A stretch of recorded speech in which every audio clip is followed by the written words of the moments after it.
Hello and welcome to Indie Tuesdays, brought to you by Indie Comic Ninja. I'm your host, Ben Dupé. Dexter Jacobs. Romando Burnside. And Andrew Southern. And we are your independent comic book overlords. How's everyone doing this week? Good. Great.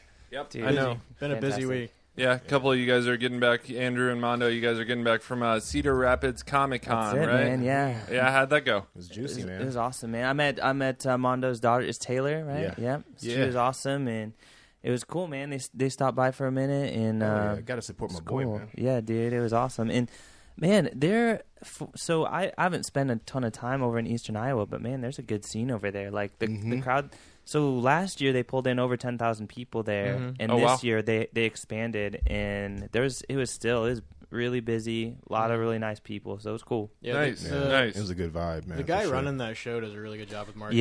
Yeah. And so the cool thing is too, he kept the prices down, at least from what other cons are.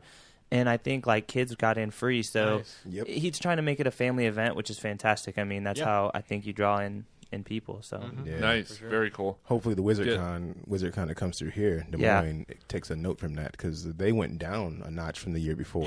Where people didn't want to bring their stuff here because the tables were more expensive, and then celebrities didn't come through as well like the first year either. Yeah, well, and with Wizard too, if you talk to a lot of creators, especially the small-time creators, they don't get treated very well. It's bullshit. People who actually like are in the show don't ever enjoy it. Right. Yeah, I don't really like Wizard World as an organization personally. Well, I don't. Yeah, I know that they've restructured. Like I think this past year they went bankrupt and restructured. So we'll see what happens. Yeah. Very cool. Yeah, not really, I guess. Whatever. Well, I mean, it's cool they're restructuring. Hopefully learning from their mistakes. Of course, yeah. I even talked to a couple of vendors, too, and just kind of getting their feel for it. They're going to come to the one in Des Moines, to the WizardCon or whatever. Right. Some of them were a little iffy on it, and some of them were like, we might test it out and see what's going on. So hopefully a lot of them that went to the Cedar Rapids one will show up this year. So we'll wait and see. Yeah, for sure. Andrew, did you make some good sales this year? Yeah, man, it was great. And so I always, since it doesn't cost me as much to get to the show, I always lower my prices a bit for the Iowa folk since I'm here. Yeah. And so, but it was cool, man. I mean, like people, I've been doing this like Derby Girls run because I think I kind of like the Derby Girl scene, just like the punk chick scene. I don't know, that whole rockabilly it seems vibe. like you. Yeah. Right? Yeah, well, you're into punk and stuff like that. So. But it was cool. I have a few originals pieces like that are just my own characters or just my own illustrations, and I had a couple of those sell, which was awesome. Like anytime hand-drawn stuff? Yeah, hand-drawn stuff. So cool. like anytime somebody picks up something like that, it makes me feel good. Awesome. Yeah. And dude, there's a ton of little kids there who'd come up and just like talk to me about drawing and stuff, and they were excited. So I don't know. I love seeing that and encouraging that because I didn't really get that experience when I was younger. So I want them just to be like, hey, it's okay to be like nerding out about this stuff. Taylor loves your stuff. She wanted to. Oh, get that's more. awesome, yeah, man. So I told her to make sure she follows you on Instagram and stuff. So. Anything you want, man, is yours. Oh, well, you get that in the indie comics discount. So yeah, the ICN official discount. Yeah, hell yeah. Yeah, that's cool. Mondo, how did you? First of all, happy birthday! Yeah, dude. Happy. We're so very happy you were born because you're sitting here with us now. Thank you. Any special happenings on your birthday other than Atlanta game, right? Other than us honoring you with our presence? No, I mean you guys are mostly it now. If my Falcons can pull it off and wear my Falcons hat and my Falcons shirt, y'all need to see. We need to take a picture of Mondo for Twitter because he is just decked out right now. Yes, I'm hoping they can pull it off, man. Most of my friends. Yeah, there we go. Are excited for the Falcons playing the Patriots. I don't know too many Patriots fans, so not to get sports on you or anything. I would do anything to watch the Patriots because I don't really care for football that much, but I have deep inside me a very strong seated hatred for Tom Brady and anything involving the New England Patriots. Most people do, man. I don't know. I don't know why. It's just something about them that I fucking hate. I really can't stand You usually them, hate whoever's doing the best for, you know what I mean? Like there's different teams over the years. But Tom Brady is just such a whiny titty baby. I don't know. He's just such a crybaby. I don't know. Yeah, I don't know, man. If he doesn't get his way, he's he's just whining and so I don't know. I just don't like him. I don't know. Well, hopefully the Dirty Birds roll on him because do the Dirty Bird. We need it. We haven't been to the Super Bowl since 1998 when I was 18 in high school. Now got stomped. I'm a Packers fan, but the enemy of my enemy is my friend. We can join. We can join forces. So that's cool, man. I just think it's funny because it took like half this conversation for me to realize you're talking about the Super Bowl. Yeah, I know, right? Like I barely even. I didn't even know who was happening. playing in it. I was just like, oh yeah, like, it's so funny because like thing. I sports. like I follow a bunch of artists and just editors and stuff on Twitter, and so like almost my entire timeline, there's like one or two people who are like, oh yeah, and like get into sports and stuff, but everybody else, it just like doesn't even like occur to them. They're just like, don't even care. Yeah, I'm a hybrid nerd. I like sports and I like weird stuff. I dig it, man. I can watch like when the Packers are doing good, I'm into it. I'll watch the Super Bowl if there's a team I like or a team I hate involved in it. I'm not watching this year because we got glitch therapy happening. Then I got other stuff to attend to. But yeah, I'll stay tuned for the results, I guess. Just mentally pull for me.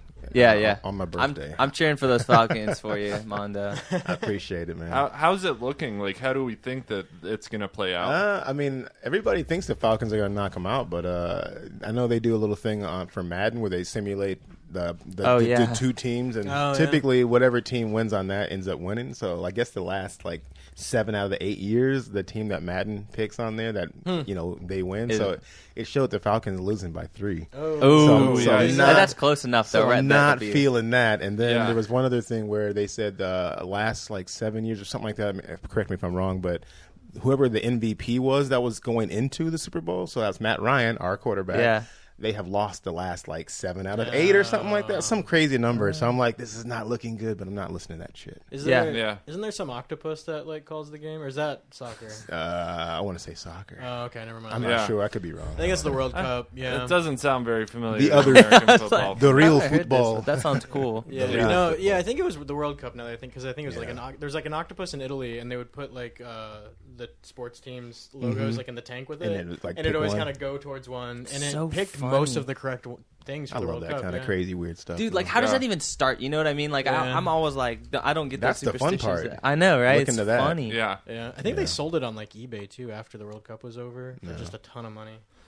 So before we get too deep into sports, I do want to because we are a sport podcast. So, I do want to let everyone know that we are a spoiler podcast. Aside from being a wonderful podcast, we also are a spoiler podcast. So we're going to spoil all the books that we cover this week, that we mildly cover, because I think all of us were fairly busy this week, and maybe we didn't read as much as we normally do. Yikes, but life happens. So we got time. I know it occurred to me this weekend how sad it is that it's difficult just to read a couple of really thin comics. I know, right? I'm I need to take a look at my schedule. These were super thin too. The thing about it is it's one thing to read a comic book, but it's another thing to be able to. We have explain to it. We have to read it enough that we're able to talk pseudo intelligently about it and not sound like idiots. So it's you got to pay attention while you're reading. Yeah. Well, then we're doing East to West, and I've read it before, but that was still a bit of a slog. Very much. Yeah. That book there was a very big high on the art and a very big low on the story for me. So I'm somewhere in the middle. We could have almost done just that book. Yeah. I don't know if it's a very big low on the story. We'll get into it later, but before we do, I'm gonna sort of let everyone know that we had an iTunes review contest for the month of January, and we have a winner. Yep, nice. Keep it. Yeah, I like it with the sports stuff. Give me that air horn. You're now in the club. Yeah. Man, I should have gotten some segue music, hello and welcome to Indie Comic Ninja. Yeah. No. So on the NFL Network. Or ESPN, whatever. Anyway, we have a winner. One of those networks. On the Indie Comic Ninja Network. Dude, that was fantastic. Speaking of sports and people winning and losing at sports, we have a winner of our contest. And this guy cannot stop winning. No, he can't. J.M. Bryan won our contest. Are you serious? It's rigged. It's rigged. I thought he couldn't win again. He is. This is verified, too. I had him, because on the iTunes reviews, you have a little nickname that you go by. Yeah. And before we did this, Dexter and I were we should probably have people just send us a screenshot of their iTunes account, just the portion that has, your nickname on it, and he said he really won. So we are getting him an Indie Comics T-shirt. And a hilarious and a Funko Pop figure, and next we're going to be adding on a room to his house. I'm sure. Yeah. And are we funding him? Is this really what's happening? Yes. Yeah. Right. No, Dexter. He also was nice enough to help us out on Patreon. Yeah, too, awesome. He upped his payment after all of this. Yeah. So thank you very much. Yeah, and thanks, man. And Wheels That Were Set in Motion before we even actually got to know him through all of his support. We did schedule an interview with him, and that's coming out on Thursday. Yeah. Dexter and I had the chance to sit down and talk with him. Yesterday? It was yesterday. Yeah, so much happened. All the other listeners are like, this shit's rigged. I know. Somebody threw their phone. As soon as they heard it, they're like, I'm done with this. Hey, if you start giving us money on Patreon, we'll see what happens. Yeah, right. Hey, I'm not saying you'll win, but I wanted the last guy who did it, he's been winning a lot. No, there's just a lot of chance, I promise. No, it is. I actually used a random name generator online because there was a lot, man. We had I have a bunch of 12 reviews that we got in the month of January between us and our sister podcast, and we got the majority of those reviews. That's awesome. Now he can't win again in this month. No. Right? Well, no, because he's already given us, so you can't review us twice on iTunes. Exactly. Although we don't have I know NCR is doing an iTunes review contest this month, but that's kind of its own thing. So I think we're gonna have one, but we haven't yet decided how we're gonna. Not that I don't want him to win. I'm just curious how it's going to work going forward. We want to give others a chance and stuff like that. Well, any of our giveaways that we're gonna do. Yeah, he's probably not going to be you can't win those twice within a month. Okay. So. Yeah. Cool. So he gets that, and then I have some trivia later. So I have a little thing going on with the spirit that I have a trivia question and something I'm gonna do. Sweet. We had a trivia last week, didn't we? We did. So last week, who won the trivia last week? I don't remember. Was it J.M. Bryan? No, because it couldn't have been because we said that you couldn't be the same winner. So last week there was a trivia question, and Dexter will look that up. Yep. While he's looking that up, I'll just let people know the books that we're going to be covering this week. We had a request from a listener. It escapes me who that was at this time, but East of West Volume 1 we're going to be covering. Mm-hmm. We're kind of going through the greatest hits of Image Comics volumes, older volumes. We did Saga Volume 1, we did Paper Girls Volume 1, which I wish you had been here for, Andrew. Yeah, I read that, or most of it. What'd you think? I thought it was awesome. I haven't got to the very end yet, so I don't know where it ends. Big but cliffhanger. Yeah, I really dug what I read. Yeah. So it's a lot of fun. I really enjoyed that book. So we're going to be covering East of West. Then we're going to be covering The Spirit #1, Vampirella #1, and Blood Blister #1. Mm-hmm. And honestly, I don't know about you guys. This week in comics, it disappointed me a little bit on certain aspects. I feel like on an art level, there was some disappointment to be had. There on a story level, I had a rough time this week with the comics. How did Dexter? Did you find the answer to that? Yeah. So last week's winner was our other patron from Patreon. So so it goes to show that these guys actually listen to our podcast. But they're interacting with us. It's I'm Kevin on Please on love Twitter. Oh yeah. On Twitter it's I am a Kevin. Okay. So he must be a Cavs fan then, right? Like Kevin Love? Is that? Yeah, maybe. Maybe. Or maybe his name's just Kevin. Yeah, and maybe he likes Kevin Hart. I don't know. He might have been the one that recommended East to West through a conversation on Patreon. What was the question? Oh, the question was IDW, right? It was what did Jason Latour do for Marvel? And the answer was Spider-Gwen was the major character that Jason Latour helped in the creation of that character. Yep. So, nice. And what does he win for that? You had it, I thought. He gets to pick one of us to come to his home and cook for him. Probably. So I just had to press the pause button and figure out what the prize for that contest was, and it turns out it was Loose Ends #1 that he won. Yes. So, sorry for all the ruckus. And I still need to get the address from you, so if you're listening, just... send it my way. We'll get that out to you. Yeah. Hit us up. Yep, let us know what your address is. So, so is what's up? No, I was just gonna say this is like super delayed, but like happy birthday, Image, right? They had their 25th year anniversary as well. It was a couple days ago. It was on Wednesday. Yeah. Yeah, and they were nice enough to make The Walking Dead number 1,057,001 or there's so many of those, but they made The Walking Dead issue 25 cents, and I think a lot of places are giving it away for free. I noticed. Was it a jumping on point for that book? A good jumping on point? I heard it was. I feel like it should have been. It felt like they had some backstory to it. I read on Image's blog that it was like a new arc, but there's still going to be a ton of backstory. Anyway, It felt new, but it felt also like you may be missing some stuff if you jump on right here. Well, as with any story that's that's like jumping into Game of Thrones into like the third book, I'm sure, or something like that. Don't do that. Yeah, right. Yeah. What? If you read the Whisper War before, you understand. Yeah, if you read the Whisperer War was the big arc before that, and that was a big part of it. And that's where they referenced the Whisperers during this book, and I was like, who's and they're crazies, man. They dress up in zombie skin, and they're I mean, that's how they hide and walk amongst the dead and stuff. They skin the zombies and wear their skin, so they pull like an Anthony Hopkins on that. But it's disgusting. That sounds damn delightful. Yeah, I know. Right up Dexter and Andrew's alley. With the gross, love to wear your skin. Movie. Yeah. And I feel like a lot of the books this week were right up y'all's alley with the gross stuff. There was a I didn't lot read those. So let's jump right into it. Let's knock out the short books first, because I feel like we could talk about the long books for a long time. Right. Vampirella. Did anyone read Vampirella? Nope. You want to pitch that to us, Mondo? Yeah. It was super short and sweet. All I gotta say is off the top, the art and the treatment on the cover was amazing, and then when I started reading it, it's like it didn't live up to the same flair for me as far as like the art style. It wasn't bad, it just didn't. I don't know. I thought it looked different on the cover, like, this is gonna be great. Yeah, man, this cover artist is J. Scott Campbell. Yeah. So if you're not familiar with him, look him up. He's a very good artist. Incredible. So good. But yeah, then the actual art on the inside didn't live up to it for me. But it starts out with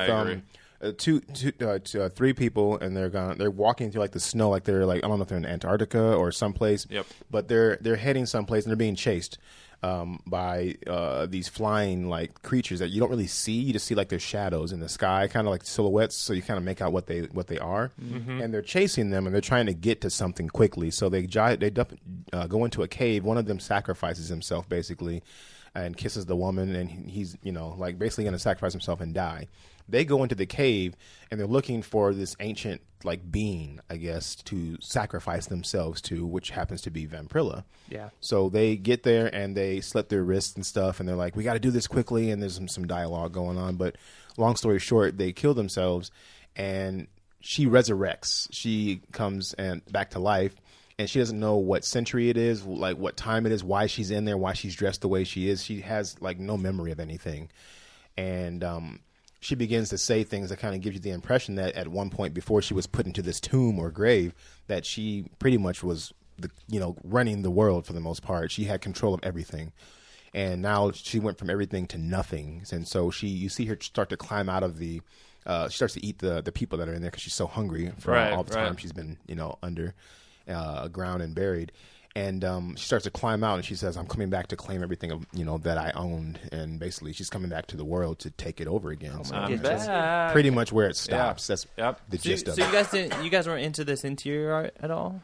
I didn't mind it. I didn't really think it was anything special, personally. I don't know. I mean, like, it's very much an indie book, I think. And it wasn't bad, but sometimes, like, to me, there are some indie books that suffer from mediocre art, and I don't want to say that as a slight to the artist. I think not at all. I think sometimes there's artists who are maybe just getting their start in comic book art, or who or stuff like that. I don't know, Andrew. How do you feel about the art? Man, I really dig it. I mean, he's got that like that thicker inking type, like looser inking, but I feel like the drawings are really solid. I mean, I dig it. I dig it. It feels old school too. Yeah, that's what I was going to say. That's what I mean. So classic feel. So like that, kind of like that thick inking. It's kind of like Jack Kirby or something like that, where it's got those thicker lines. So Maybe one thing that detracted from the art for me was the typography at the bottom. I really thought that looks a little wasn't done cheesy. very well. Little 70s. Yeah, it was like they went on DaFont and just found some random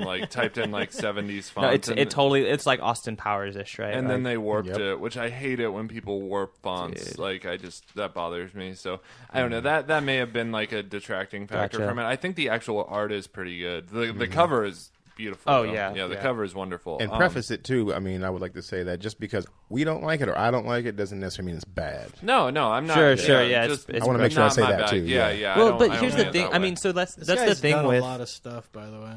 What's that? Jimmy Braxton. Yeah. He's. I really like it. It's just I think sometimes when you see kind of the older school inking job to things, sometimes it's a little jarring because we're not as used to it as it used to be. And I'm guessing they did this because it's an older story too, right? Yeah, so, so I'm wondering if it's kind of an homage to I don't know who drew it the first time, but I'm wondering if it's it's a very good point. Yeah, because there's this splash page in the middle here where when Vampirella wakes up and she's all and it very much gives you that that old school horror poster feel or something. I like that a lot. I feel like the way it's colored too, if they printed it on newsprint, it would almost be indistinguishable from an old comic. Yeah, and so this artist too, the guy who penciled.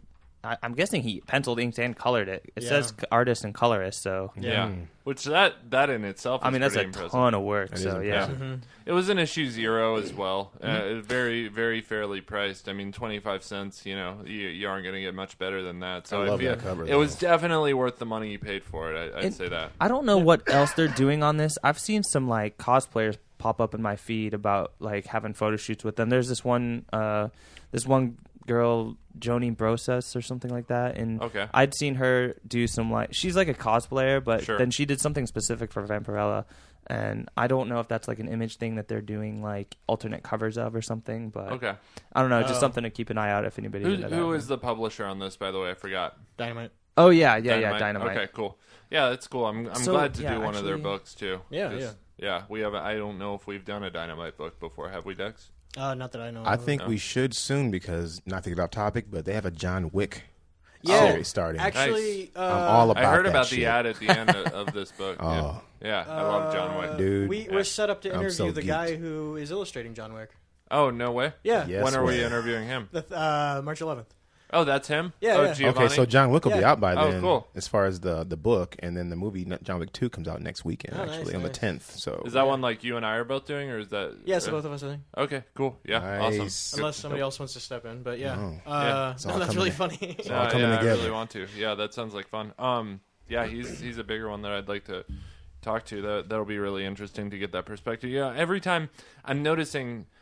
I've only done 2 of the indie creator interviews, but I interviewed some people at Des Moines Comic Con and stuff. And every time you get a little bit different perspective on, talking to Jan Bryan yesterday, it was really interesting because he's an entrepreneur, man. I mean, he started it by himself, and he did a lot of research and a lot, and he kind of built it, and so getting that perspective is really cool. I wanted to shout out a few people that I met too. That's one thing so I just started going to conventions this last year and tabling, and it's really, you have to be an entrepreneur about it, especially when you're first starting. When you're more well known, it's a little different. But I met some people. There's this dude Will Lenzen, who he has a book out that he's turning into a graphic novel.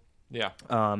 An Austin Hamblin, who I think we all know. Yeah, we should interview him too. His book looks amazing. Yeah, he's got a Kickstarter coming out, and he's done a few things. I know he interned with Devil's Due, and then the guy who did your shirts, Jonathan Sims. Yep, Jonathan Sims. He was also there. So it's just cool. When you go there, you just when you're interviews, you hear just different ways people are trying to promote their things, and then you get different ideas about if you want to tell a story or something, you can kind of pick people's brains on how they do it. So I don't know, I'd recommend talking to people if you're interested in going to those things. No, local cons are great for that specifically.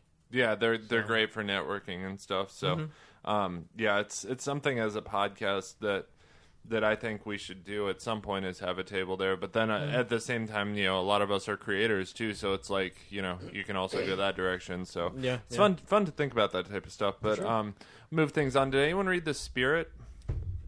Yeah, Mondo, you want to pitch this one to us as well? Because I don't have a good enough grasp on it to pitch it. It was a super straightforward situation.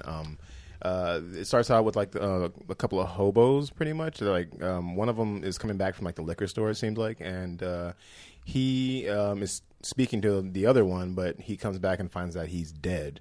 They don't know why, so the cops show up. They start to investigate, and there's this lead cop in this the I would say the relationship with the spirit and this cop seemed kind of like James, like Gordon and like Batman. A little bit. I guess I can see that. Yeah, where this guy's investigating it, and then he gets into the car. He's like, "Oh, open and shut case. It looks like just another one of the, another unfortunate homeless person that just died in the cold and whatnot."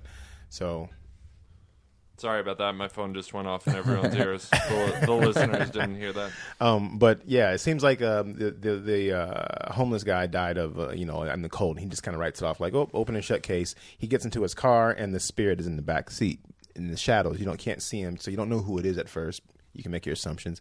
Yep. And the cop's kind of like, "Hey, we can handle this kind of stuff. We don't really need you to do this." And he's like, "No, well, I'm doing what I do, and you're going to do what you do. So if you think it's okay, I'm going to take off." So he leaves, gets in the car, and he has some dialogue with his almost kind of like a Robin or like a Alfred type character, but it's a little kid, and he's driving him, and they kind of have some dialogue, and the kid gets the night off, so he hangs out with his cousin, who pushes the story forward. His cousin's an older guy who just got out of prison for 3 years for robbery, and this other guy who went to prison with him, I guess, or was involved in it, who got him in trouble, is like, "You owe me this favor. If you either you help me rob this bank, or we're going to kill your cousin, the little kid, who was the spirit's like young helper or whatever." And so the story kind of ends there, where it shows him having to like do this job and everything, and they get chased by the cops, and the story kind of ends there, where it's like, what's going to happen, and so not a whole lot goes on, but that's pretty much the gist of it. I enjoyed it. I thought it was a very fun, classic-y type thing. I guess Frank Miller was involved in the movie that happened back in the day. So it's and it seems like a very Frank Miller-y type thing. He's very like Sin City type stuff. Yeah, so you can tell the feel of that in the story for the most part. I mean, it was a quick read. And not a lot happened, but I think it's kind of setting things up for some bigger things. And and this is another story. So like, I was just reading this. The spirit actually first appeared in 1940 by Will Eisner. So it's just kind of a cool, another like classic throwback. Yeah. Actually, I do have a little bit of trivia. So we are going to play a game about the spirit this week, and the prize for this game is a little bit different, I guess, and I'm hopefully it's something that people want, but. If you tweet the answer to this question at us, the first person to answer us gets a copy of The Spirit, #1, and a drawing that I will do of the spirit, like a little illustration or something. So, yep. So the question is, the sidekick was not in the movie because Frank Miller didn't think the spirit needed a sidekick. What is the sidekick's name in the comics? Boom. That's a great trivia question. Yeah, yep. So shoot that answer to us on Twitter. First person to do it wins all that stuff from us. And yeah, what would you rate this one? We have a star rating here at Indie Comic Ninja. We give it throwing stars or ninja stars. Yeah, shurikens. Yeah, yep. Out of 10, I would probably give it. Since this was the first one and not a lot happened, but it was a good story to start off. I would maybe say like a 6.5 or a 7. Okay. Didn't do a whole lot for me, but I mean, it's just getting started, so I don't want to knock it too much. Yeah, I think I'm right there with you. I think 6.5 is probably what I would give it as well. I was in, it was kind of a weird place to be when I read this, because I read Vampirella, then I read East of West, and then I read this. And then Blood Blister, and it was like a lot of downers, this week, a lot of down in the dumps type of stuff. So, but at the same time, I think it was one of the better books that was released this week. I mean, I'd agree with that. It was actually Katie at Mayhem. It was her pick of the week, or one of her. I think she does like a pick of the week for an indie publisher. Then she does one for Marvel and one for DC. So this was her indie book of the week. which I guess I can get on board with that. Mm-hmm. But moving on here, we have Blood Blister #1. Who read this one? I read this one, yeah. Yeah? Want to pitch it to us, Andrew? Sure. Make Andrew do the horror. I know, right? I know, and this is like anyway. So I wanted to read this because Phil Hester, he's a local Iowa dude. He was the artist on it, and he was in Cedar Rapids, so I wanted to take a look. So the story is basically, it reminded me like I felt like I was watching Aaron Brockovich or something. Like, it's a sleazeball lawyer going to like some land that some company wants, and he's trying to get them to sign like some sort of lawsuit so that basically he's trying to screw these people out of their land. And he's just like a horrible person, like doesn't care about his kid, doesn't care like about who he has to step on to get ahead in his business. And then so this story is kind of about, okay, we found out this guy's a complete dick, and then like he missed his son's baseball game, so he's gonna go make it up to him. And I don't know if this is like set in Halloween or something, but like his son is working at like it's like a house of horrors or something, JC's right? haunted houses or something. And so he's gonna try to go make up with his son, who's I think just a kid, you know, like he's like 10 or something, a teenager, yeah. So, but then he gets there, and this house of horrors like basically takes him. They're like, "You're home," and like, you know, like it comes to life, kind of. Yeah, it comes to life and like kind of eats him. So that's kind of the short and sweet of it, I guess. Yeah. It has this really like there's like the Southern gospel, like the weird Southern gospel, like I don't know how to describe it, like. The families that he talks to in the beginning, where it's like really like Bible beater or whatever. Yeah, I would say because the daughter is like she's like autistic or something like that. She was born preemie, and she's laying in bed, and she has like no clothes on her. Yeah, of this family. It's really weird. So he goes to pitch really this family. Gross too, the way it was depicted. Yeah. He goes to pitch this family to try to screw them out of their land, basically. And it's like there's this dude who answers the door who's like super hillbilly, like smoking cigarettes and like hooked up to oxygen, and like, you know, has this daughter who doesn't speak, is like 600 pounds, and like I don't know, it just doesn't make you feel good. It's weird. No, it doesn't. I kind of thought about you, Andrew, when I read it, because I was like, man, I want to hear how this ties together. Because he's so big. Like, yeah. No, because like you've often said, like, I don't like reading things that make me feel like gross. And it's like, okay. I felt gross like with the Blood Blister. Well, like stuff. just the name, it's like, dude, like the cover is like this dude. He's got like elephantitis face or something, like leprosy or something. Well, the girl never talks, and then all of a sudden, in the middle of their conversation, the dad is almost ready to sign, and she just starts spouting off all this like biblical stuff. So, to him, and what it reminded me of was kind of like Texas Chainsaw Massacre, where like I can't remember what movie or whatever, and they're like trying to escape, and they go into this like they think they're safe in some trailer, and they're totally not. These people are crazy. So it's I don't know. Yeah. What did you guys think of the artwork on this book? I enjoyed it. So Phil Hester's super talented. He is. You know, like I didn't think this was some of his best work. Honestly, I didn't either. Did he illustrate it? Yeah, I believe. I mean, unless he was just Tony Harris. He's just the writer. writer. Yeah, I was gonna say. So I really like Phil Hester. So his stuff maybe was just on the outside. Did he just do the cover for it? His name's on the front. He's the writer. He's the writer. Oh, he wrote it. Yes. Yeah. No, okay. He's written a ton. Okay, I didn't know that. I was gonna say, is Phil Hester a writer or an artist? Yeah. I thought he was. He's an art. Yeah, he's a writer. Well, he's maybe more famous for being an illustrator, I think. Yeah. But he wrote and illustrated, I think, The Wretch, which is fantastic. Yeah, yeah. Who? He what about also Shipwrecked? No, he's just illustrating that. And he also wrote, I think, the book Mythic. Okay. Which is fantastic, and I can loan it to you. So I should have read or looked at the credits a little closer, because I just assumed that he illustrated this since he was doing others. But I didn't really care for the art, to be honest. I didn't either. On certain pages, it definitely takes it down a notch, but yeah, well, it didn't bother me that much. I guess I don't know. Yeah, it's a little cartoony in a way that I don't like. Yeah, almost caricature-y in places. Yeah, it is. Those parts I definitely didn't like. Yeah, and that's the thing about, like, you know, it seems like with independent comic books, you either get really, really amazing, well-designed art like you see in East of West, where it's like outstanding and outside the box thinking and like weird stuff you wouldn't, you know, like this is how do you creative. concept that?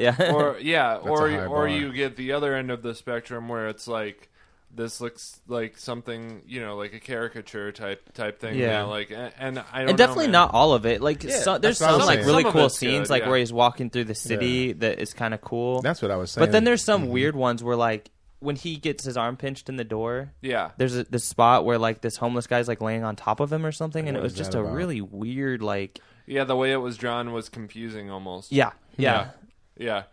Or even when the lawyer puts all the papers down on the table and you see like one frame with like on either side with his hands and one frame with a pen in his hand. And like one circular frame at the top with the dude's hand in his pocket. Like to me that doesn't flow very well. I didn't like the cartoony faces at times. Like same here. That drove me crazy. But other than that, there were plenty of pages where it would look normal and fine. It was a little more like you said on the cartoon side, like what Dexter was saying. But when they show like people's eyes popping out of their head, like you know, like that stuff was kind of weird. Have you guys read Sandman? Yeah, I haven't yet. No. Dexter, do you see where maybe it kind of reminds me of some of the page layouts in Sandman, just because they're kind of weird page layouts? And I was just gonna comment on that too, because like a lot of like the side design, like the detail work, I guess, for the page layout, it's very Art Nouveau. And it's not, but like you're talking about here, like some of the gold bands and stuff, just like the angle, like some of the detail work, a lot of circles and angles and swirly bits. It kind of like gets confusing though. Just like these colors are all very much like they're very similar in places. So like there's just not a lot of contrast. It's like this doesn't feel like a separation between panels. I've never been a fan of the black backdrop either. I like the white backdrop where you have clean, where it like a lot of the inking bleeds into the black backdrop. Yeah, I kind of get it because they're kind of doing shady deals there. So like, if they're on kind of like that note, like I get it. But when does it say when this takes place? If it's modern time or no? I don't think it ever does. the whole I see a smartphone though. And then just like at the beginning, the guys be on like oxygen. I guess that would suggest at least like since the 90s or whatever, but like the whole Art Nouveau feel then feels extra weird to me, since that's a very like 30s or 40s style. And so then like the strange. House of Horrors feels almost like Vampirella. Like I mean, like I don't know. Well, and maybe it's gonna go more horror, and which obviously it probably is. But yeah. How many stars would you guys give this one? I don't know. I mean, the story didn't do it for me either. I mean, the art wasn't bad. Like I said, I'm probably the only one that enjoyed it to a degree. I'm gonna say 5 for me. Yeah, that sounds good. I'll probably be under that to be honest. I mean, obviously, given I don't enjoy horror stuff anyway, but like, also I didn't feel like the story was like crazy enough or like different enough. It just felt like your typical horror. So, are you guys? Oh, sorry. Go ahead. Well, I didn't give it. I didn't read it because I ran out of time, and it was last on my list since it was horror. But since it's Phil Hester, and I read a couple of his things, like because I kind of felt like Mythic maybe started off in a similar way where you just kind of didn't quite know where it was going by the end of the first issue, and it ended up going somewhere fantastic. And that's the thing. That's what I'm hoping will happen. I think that's just kind of his style, maybe. I definitely recommend keeping up with it. And I mean, I plan on reading it and keeping up with it. I definitely keep reading it too. Yeah, I'm not. To be honest, I'm not. Yeah, I'm gonna read a different one. Let you know. We'll let you know. I'm not gonna continue and reading. That's the thing. I want to read his other stuff, and I'll probably keep up with it. This just isn't one that I probably will. Yeah, I'd say if you're, I have to be kind of picky about what I continue reading. Just because of. Well, you have that huge stack of things that people keep. You read like 50 comics a week, dude. Yeah, man, mad stack. So yeah, Because I think this is gonna go somewhere though. I mean, like he's getting sucked in, and then he's gonna have like he's gonna have powers? Is he gonna be like Spawn? Like, what's happening here? The second half of that sentence is like, I think that people who are into horror, like, definitely checking out. For sure, it might be something that would be up your. I can see where some people would really enjoy it. Yeah, definitely. Yeah. So what other short books do we have this week before we get to East of West? Do we want to cover Ether? Walking Dead and Ether. I didn't. Walking Dead we're going to do a seg on later, so that's going to be something we stick somewhere in the podcast. But Ether, I didn't read Ether. Did anyone else? No. Okay. This is Dark Horse? Yeah. So we can skip it. Maybe come back to it when it's a trade. I suppose. Yeah, that might. I don't know. Yeah. Might be a good, like... Because I really want to get into that. Yeah, I've been hearing about it, too. Last time. Well, I just like it. I love the art. It's growing on me a little bit more. Who's the artist on it? David Rubin. Okay. And I think last time we covered it, I'll maybe cover it really fast. But we kind of, I said it had a bit of a Ren and Stimpy look to it at times. Yeah, it does. Yeah. But I think that really lends well to the way it's written though as well, because like the big monkey dude who's kind of his helper is a bit of a jerk to him, and just the way the guy is like super overconfident about what he's doing, and then just massively failing at times.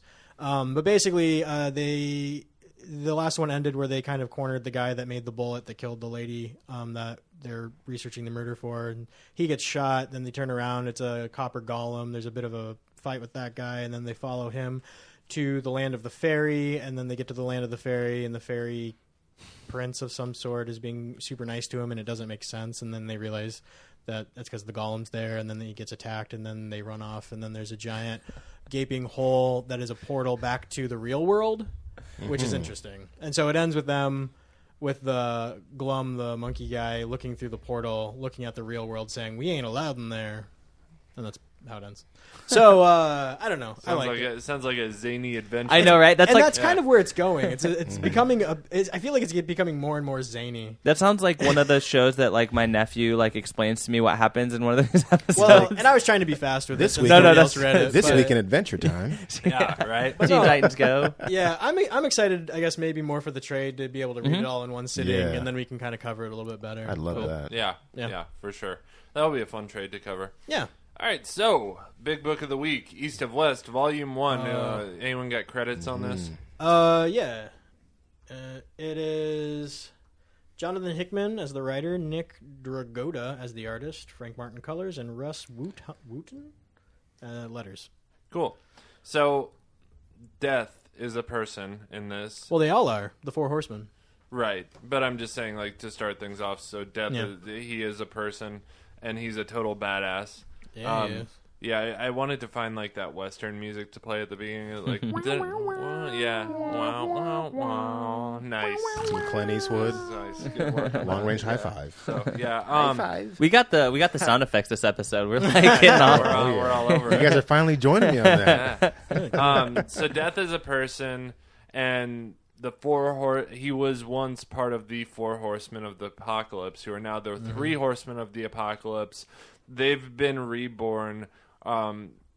Death had a wife and a child, and Death's child was taken from this weird government agency, Illuminati type thing that controls everything from behind the scenes. It's always with the Illuminati, but it's not like that. They don't say it's the Illuminati. No, it's not like that. At least they didn't do that. I'm sorry, I should say like secret government society. It's all based on the message which was given to them by 3 different prophets. Yeah. And it's 7 different nations in the United States based on a different history. Yeah, so that's what it, like in the very beginning. It's like who are the 3? It's during the Civil War. Yeah. So it's the North and the South and the Indian or the Native Americans. And then I think from there you kind of like later when it shows the 7 different nations, kind of their leaders coming together. New Orleans is their own nation, so you have the North, South, New Orleans, Nolans. Yeah, and then the Native American group. Then there's a Chinese group that kind of came over. Yeah, because I thought Mao Zedong was like another. Yeah, and it explains later that he was like cast out from China, and so he came over to America and established.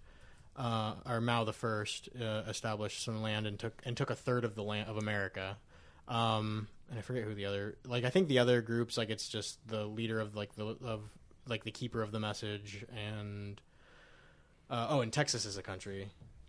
Texas is already a country. That sounds, that sounds normal. Sorry, I didn't mean to hijack your synopsis. Oh no, it's cool. Yeah, the only other thing that really stood out was like Death's son is. Being taken. Well, they believe that he is the beast of Armageddon. Yep. So they have him, and they have him hooked up to some type of computer or something that's machines, like, that's kind of like testing him or asking him questions or whatever. Mm-hmm. And there's all these sorts of weird like side character dramas going on in the middle of this, like Colonel Sanders is going behind his government agency pals' backs, and he's the leader. I call him Colonel he Sanders. does look like Colonel Sanders. He does. When he talks like Colonel Sanders. Yeah, he does. Yeah. Yeah, I do declare. Yeah. He's a smooth talker too. Finger licking good. Yeah. He never says that. Oh, He implies it. that would be It weird. does. if He he- implies it with his eyes. I saw it.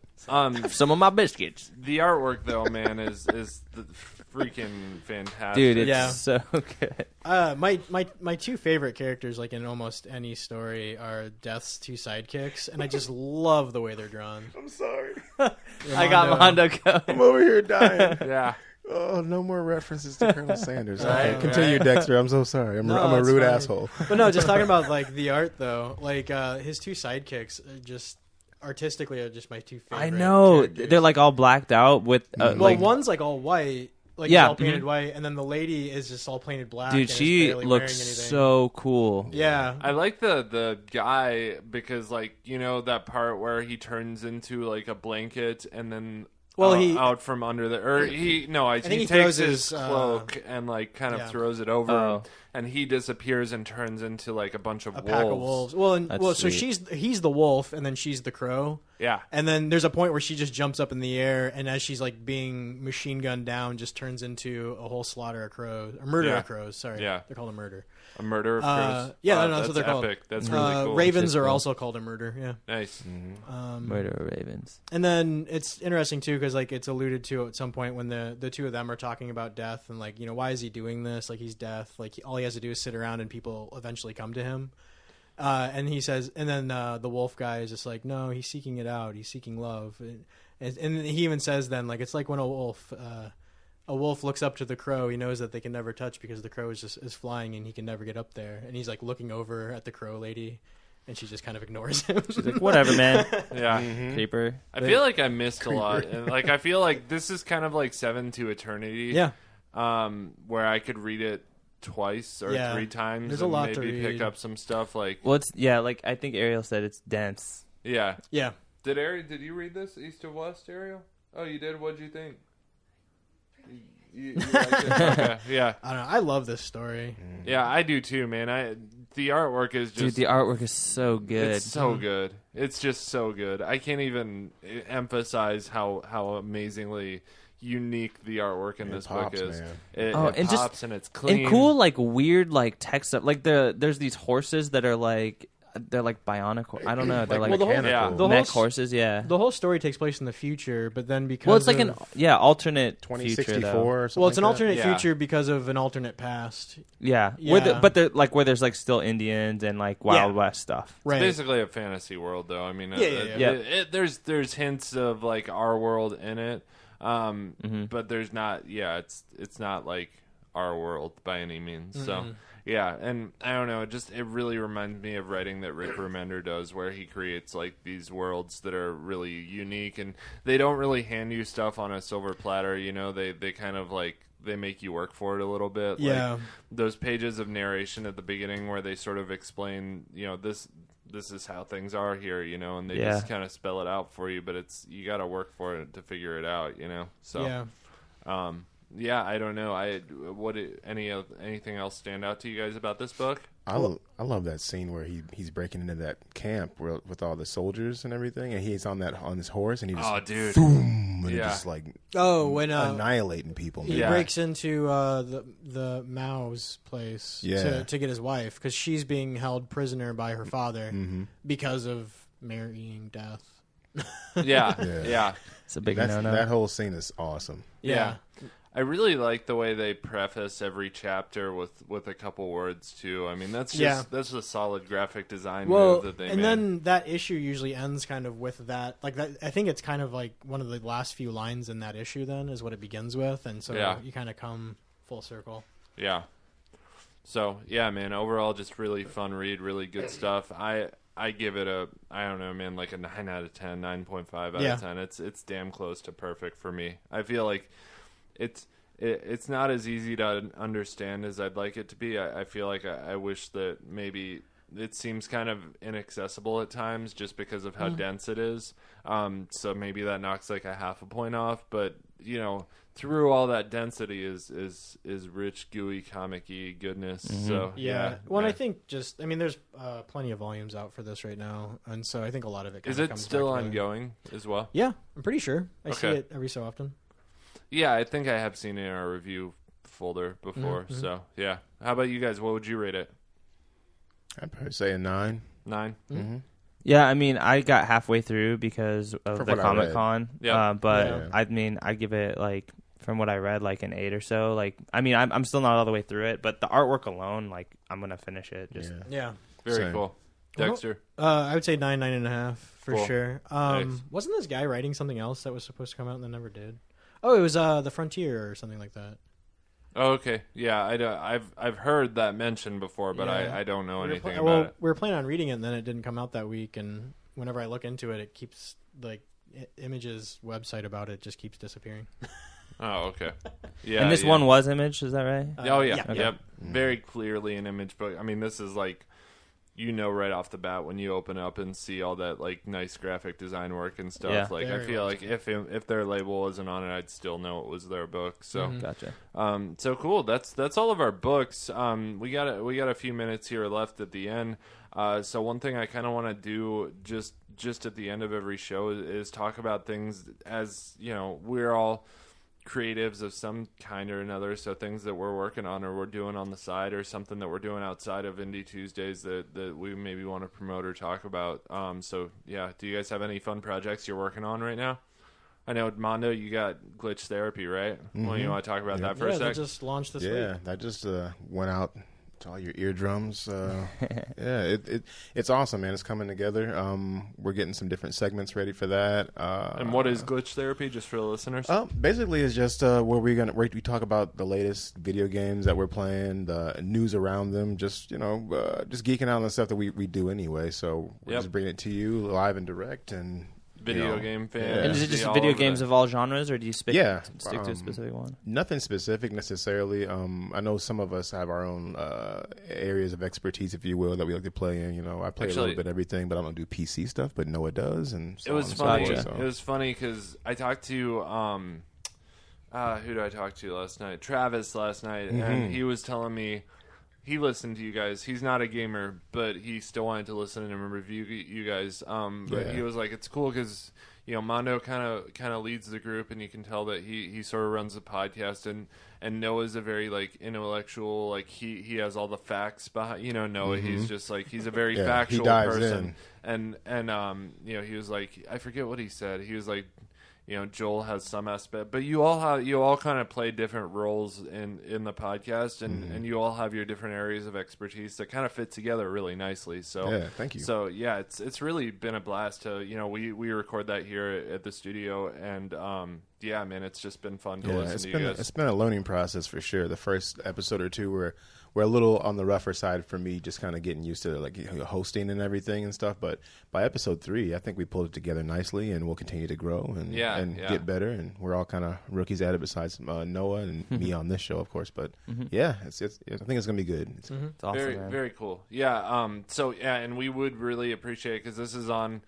We're working on what the network and stuff is going to be called and all that, but it's on our network of podcasts that we produce in this studio. We kind of have a group of people that produce different podcasts out of this same place.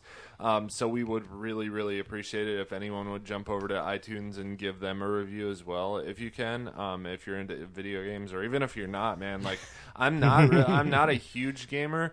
But since I started like doing the podcast with them and just producing and stuff, like I've sort of gotten more into video games, and they're just fun to listen to talk outside of that. So and I know I don't have a ton of time for video games anymore, so it's nice to listen, to be able to like see to hear what's still happening. On. Yeah. And then like when I do have time, then I know what to buy. And that's how I am too. Yeah, that's exactly how I am. Yeah. Speaking of Resident Evil, that's the new that's people the are newest freaking book about that's that. out right now. But if you can get VR, do that. But if you can't get VR, just turn all the lights off and play it on a PS4 and Xbox One. So many people were scared to buy that just because some of the last couple of Resident Evils were a little not quite what everybody wanted, so there were disappointments in our opinion. But for those of you out there that are like questioning it, don't question it. Just pick it up, play it, turn the lights off. You can play it with somebody watching, which is awesome.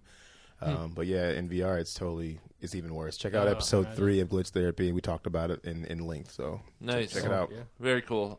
Andrew, you got any project? I know you're always working on something. What are you? I've been overwhelmed this week. So I have a couple of art tests that I'm working on for companies. I have some client work that I've been doing. I do some freelance character designs. And then I had the show last week. Yeah. And then on top of that, we're trying to write and record some music. Ben and I are. Yeah. And we're also wanting to write a comic. So I've been on my lunch breaks or whenever I have time, I've been kind of concepting for characters and stuff in that. So. Yeah, and I'm working on a script for that comic, and I really want to get a completed script done to hand to you to where we can, talking to Jam Brian yesterday really kind of inspired me to I think a lot of people decide to write a comic, they start it, and then they never finish it. And it's I want to finish my script and really get on that. So it's pretty cool to be talking to someone that did that successfully. He had a Kickstarter, it funded successfully. Yeah, and it's still going. Same with Austin, who we talked about before. He also had a Kickstarter that was completed and completely funded. His new one or previous one? A previous one. Yeah, and the one he's got going right now for I forget what it's called. Is it Punk and Rock?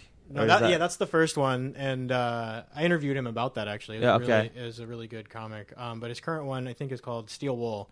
So if you look up Steel Wool or Austin Hamblin on Kickstarter, you can find that there. Nice. And it's that one looks really cool. It's about a lady football player. I think she's a running back, and she ends up having some superpowers, I believe. Sweet. Nice. Looks really good. Cool. The art's amazing. I like that. Yeah. Dexter, do you have any side projects, things you're working on right now? No, right now I'm mostly working on some. I got some freelance email design that I'm working on. So that's awesome though. Your web stuff, the Indie Comic Ninja site, looks killer. Oh yeah, that's just a WordPress template. Yeah, but I mean, I guess I kind of had to. Hey, don't give away the secrets. Just say no, it looks awesome. No, I mean, I had to There's some animation at the start. And I had to dictate the color. Oh, that and that's not there anymore either.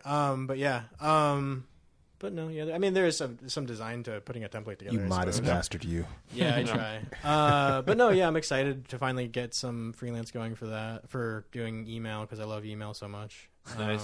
Which is it's true. Though. Are you being sarcastic or you're serious? I really can't tell. I really like good. email, like HTML He's email. damn It's good. fun. It's like designing a website for the 90s. Oh, because it's still all tables, right? Yeah. Thanks, Outlook. Which is so funny. Yeah. No, it's because of Microsoft. We know exactly what we're doing.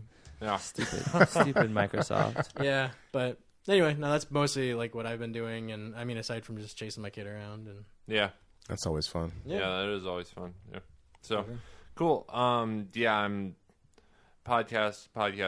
I'm doing we're kind of talking about, like I said, what we want to do with this because we essentially have a studio or some type of production company here that we run, and so I'm working on solidifying what that is and sort of bringing everything together into one trifecta of awesomeness. So that's more to come on that. But I'm trying to draw more. I don't know. I want to be drawing more, making more music, writing more stuff like that. I feel like I should just pick one of those things and go with it. But I love doing seriously. them all. So if I could give some advice to people out there too, it's only do freelance you're super passionate about. Otherwise, do personal projects you can. I mean, because I love drawing and writing.